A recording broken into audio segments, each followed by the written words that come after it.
Hello everyone, my name is Vivek Sharma.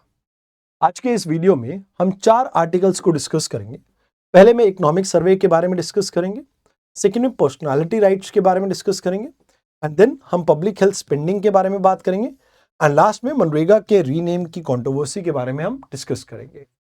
आइए एक एक करके इन आर्टिकल्स को समझ लेते हैं। कि पहली चीज जो आपको यहाँ पे समझनी है, इकोनॉमिक सर्वे हर साल रिलीज किया जाता है बजट से पहले। इस साल का इकोनॉमिक सर्वे है 2025-26 के लिए, एंड यहां पर पास्ट ईयर की रिपोर्ट कार्ड के साथ साथ इस साल बजट में हम क्या एक्सपेक्ट कर सकते हैं उसके ऊपर फोकस किया जाता है।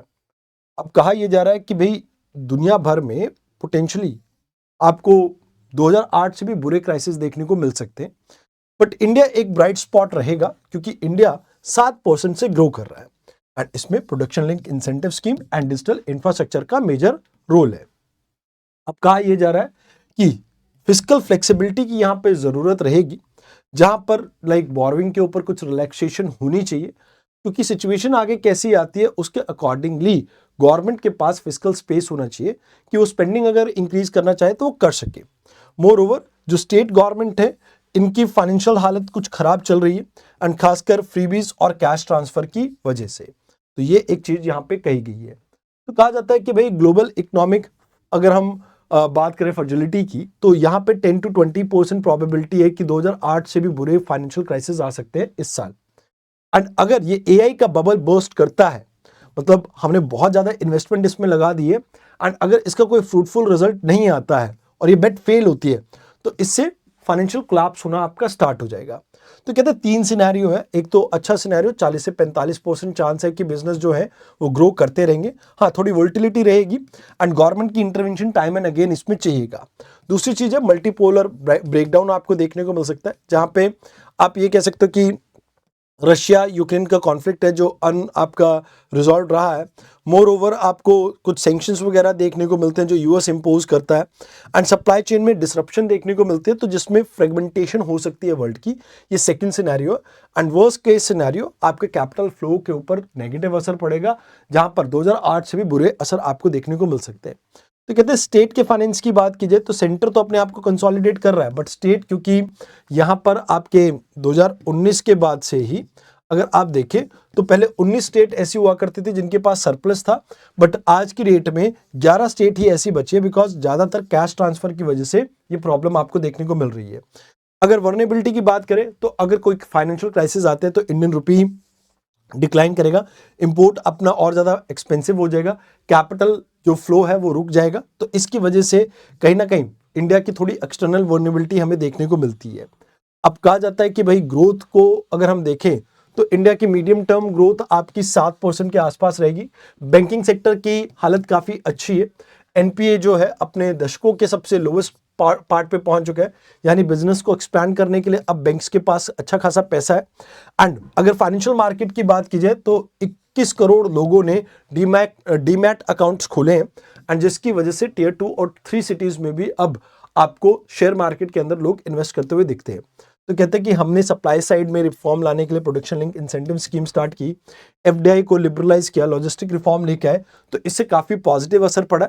फिजिकल एंड डिजिटल इंफ्रास्ट्रक्चर की बात करें तो पब्लिक इन्वेस्टमेंट काफी अच्छा खासा रहा है, एंड प्लस प्राइवेट सेक्टर के यहां पर सपोर्ट के कारण काफी पॉजिटिव रिजल्ट रहे।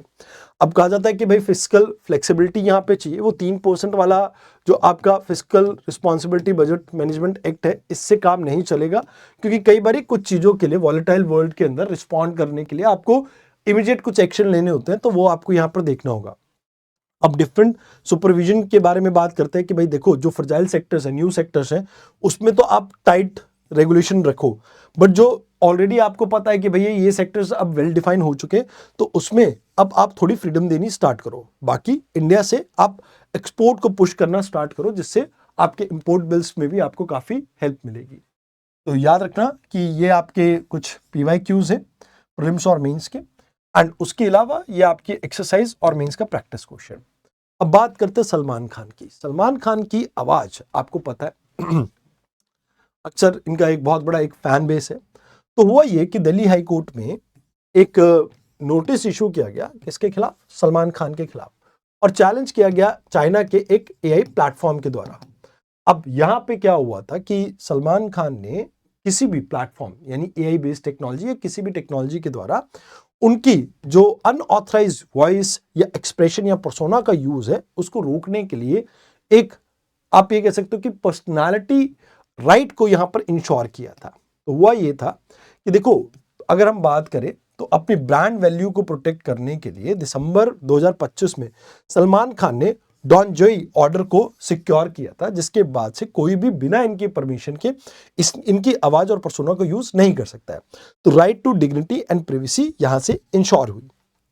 बट अब ये होता क्या है, ये जॉन डॉय जो ऑर्डर है, तो कहते कि भी देखो हमें यहां पर ये नहीं पता होता कि भी कौन इन्फ्रिंज करेगा, तो ये हम डिफेंडेंट के तौर पे यहां पर किसी का भी XYZ का नाम ले लेते हैं और ये ऑर्डर पास कर दिया जाता है किसी भी अनआइडेंटिफाइड पार्टी के अगेंस्ट।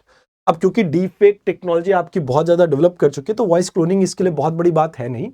एंड हमारा जो DPDP एक्ट है, digital personal data protection act, ये बहुत ज्यादा लाइक ग्रे एरियाज के साथ है। तो इन एरियाज जैसे एआई कंपनीज किस तरह से आपके पर्सनल एट्रीब्यूट को कवर करती है, ये चीज इसमें बहुत अच्छे से कवर नहीं है। तो कहते हैं कि ये चाइनीज ऐप जो है ना, ये गलत इस्तेमाल कर रहे थे यहाँ पर इनकी बात का, मतलब लाइक जो टोन है या आप कह सकते हो कि इनके पर्सोना का, तो जिसकी वजह से ये यहाँ पर एक कंट्रोवर्सी आई कि भाई फॉरेन एंटिटीज जैसे ये चाइनीज ऐप है, ये फंडामेंटल राइट तो क्लेम नहीं कर सकते, बट ये कहीं ना कहीं ग्लोबल प्लेटफॉर्म पे इस तरह की चीजों को इस्तेमाल करते हैं। तो यहाँ पर जो पर्सनालिटीज हैं, जैसे मान लीजिए सलमान खान है, भाई सलमान खान की तो इकोनॉमिक वैल्यू उनकी उनकी आवाज से जुड़ी हुई है, उनके पर्सोना से जुड़ी हुई है। तो कहते हैं उनका लाइवलीहुड इसके ऊपर डिपेंड करता है, और अगर कोई ब्रांड उनकी चीज को कमर्शियल वैल्यू के लिए यूज कर रहा है तो उसके लिए उन्हें फेयर कंपनसेशन मिलना चाहिए। अब यहाँ पे डिजिटल डिग्निटी को भी हमने अपहोल्ड किया, और आर्टिकल 21 जो कि राइट टू प्रिवेसी की बात करता है, एंड इवन पुट्टास्वामी केस के अंदर सुप्रीम कोर्ट ने भी एक्नॉलेज किया था, तो इस चीज को सिक्योर करता है। अब कहते हैं कि वैसे तो सेक्शन 69A IT एक्ट के अंडर हमने पहले भी बहुत सारे चाइनीज ऐप को बैन किया था। कमर्शियल कोर्ट एक्ट की बात की जाए तो ये फास्ट ट्रैक आपकी हियरिंग प्रोवाइड करता है पर्सनालिटी से रिलेटेड कोई भी लाइक कमर्शियल एसेट है उसको प्रोटेक्ट करने के लिए। एंड जुडिशियल अगर हम एक लाइक एक्नॉलेजमेंट की बात करें तो अमिताभ बच्चन, अनिल कपूर एंड ऐश्वर्या राय के केस में भी ये कहीं ना कहीं जो अनऑथराइज AI के एक्सप्लॉयटेशन की बात है, इसको रोक की बात की गई है। तो वैसे यहाँ पे कोडिफाई हमें करना चाहिए पर्सनालिटी राइट को भी। AI गवर्नेंस की अगर हम बात करें तो वाटर मार्किंग मैंडेटरी कर दे, एंड IT रूल को और ज्यादा इफेक्टिव करने की हमारे को यहाँ पे जरूरत है। ये हमें समझना होगा कि AI आने वाले सालों में बहुत सारी प्रॉब्लम्स लेके आ सकता है। तो यहाँ पे मेंस का आपके क्वेश्चन है, प्री का आपका क्वेश्चन है, एक्सरसाइज है, एंड यहाँ पर ये प्रैक्टिस क्वेश्चन। बात करते हैं आज के थर्ड आर्टिकल की, हेल्थ के बारे में। तो अगर हम बात करें यूनियन गवर्नमेंट की जो स्पेंडिंग है वो कॉन्स्टेंटली डिक्लाइन हो रही है, बट स्टेट गवर्नमेंट की जो स्पेंडिंग है हेल्थ के ऊपर वो इंक्रीज कर रही है। वैसे तो नेशनल हेल्थ पॉलिसी के अंडर हमने ये कहा था कि हम 2.5% के करीब अपनी GDP का हेल्थ के ऊपर स्पेंड करेंगे। स्टेट ने तो अपनी तरफ से 1.1% ऑफ GDP को स्पेंड कर रही है, बट सेंटर की बात की जाए तो इनकी स्पेंडिंग 0.29% से डिक्लाइन करी है। तो कहते हैं ये बहुत गलत बात है। स्टेट के पास रिसोर्सेज कम है फिर भी वो ज्यादा स्पेंड कर रहे हैं, और सेंटर के पास रिसोर्सेज ज्यादा होने के बावजूद वो यहाँ पे ठीक से काम नहीं कर रहे हैं। तो कहते हैं कि भाई सेंटर का शेयर डिक्लाइन होने का मतलब ये है कि यहाँ पे जो लाइक ओवरऑल हेल्थ सेक्टर है उसके ऊपर नेगेटिव असर पड़ेगा। अब एक चीज ये भी है कि मान लो अगर सेंटर का जो शेयर है स्टेगनेंट भी रहता है तो उसके ऊपर भी एक सबसे बड़ी प्रॉब्लम ये आती है कि इन्फ्लेशन की वजह से वो परसेंटेज आपकी काफी कम चली जाती है। मोर ओवर यहाँ पर सेस जो लगाया गया था हेल्थ एंड एजुकेशन सेस, इसमें आपका ज्यादातर पैसा 1/4 पैसा यहाँ पर हेल्थ के ऊपर लगाया जा रहा है और ज्यादातर पैसा हेल्थ के ऊपर खर्च नहीं हो रहा है। एंड इसमें भी बजटरी एलोकेशन के ऊपर पैसा खर्च नहीं हो रहा है, हेल्थ के बजट के अंदर ही उसे ऐड किया जा रहा है।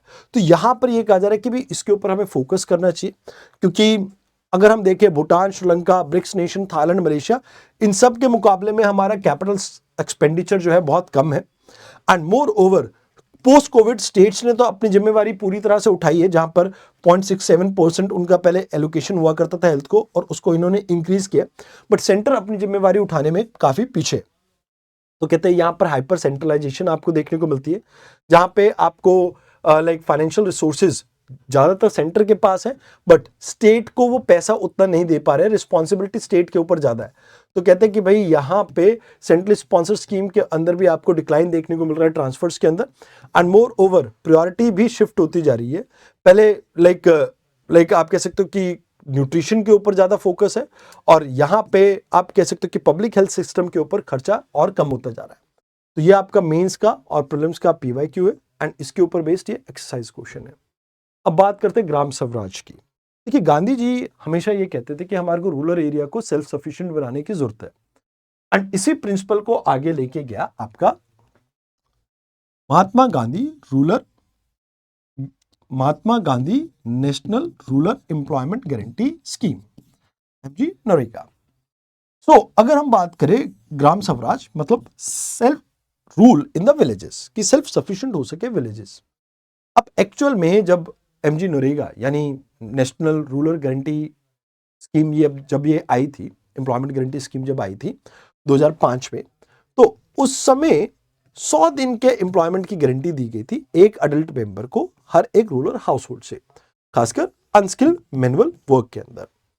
तो इसमें रोड बनाना, जो वेल्स हैं वो बनाना, वाटर कंजर्वेशन, उसके ऊपर फोकस था। एंड 2009 में इसके आगे महात्मा गांधी जी का नाम जोड़ा गया था। कहते कि भाई ये एक्चुअल में अभी जो ऑपोजिशन है, ऑपोजिशन इस चीज को क्रिटिसाइज कर रही है कि जो आपकी VBG रामजी स्कीम है, इसमें आप रामजी का जो महात्मा गांधी का नाम रिप्लेस कर रहे हो, ये गलत है। ये गलत क्यों है? क्योंकि यहां पर आप कोशिश ये कर रहे हो कि भाई डेलिबरेटली आप लोगों के दिमाग से, पब्लिक मेमोरी से महात्मा गांधी का नाम हटाना चाहते हो। तो कहते हैं कि देखो, यहाँ पे बेनिफिट ये है कि लाइवलीहुड सिक्योरिटी आपको मिल रहा है, स्कीम जहां पर आपका एक क्रिटिकल सेफ्टी नेट का काम करता है, तो कहीं ना कहीं राइट टू वर्क आपको प्रोवाइड करता है। एंड अभी अगर हम बात करें तो इस स्कीम के अंदर राइट ड्रिवन जो आपकी अप्रोच थी उसको कहीं ना कहीं चेंज कर दिया गया, तो वो एक प्रॉब्लम है। In addition to this, asset creation की बात की जाए तो ड्यूरेबल इंफ्रास्ट्रक्चर के ऊपर फोकस किया जाता है।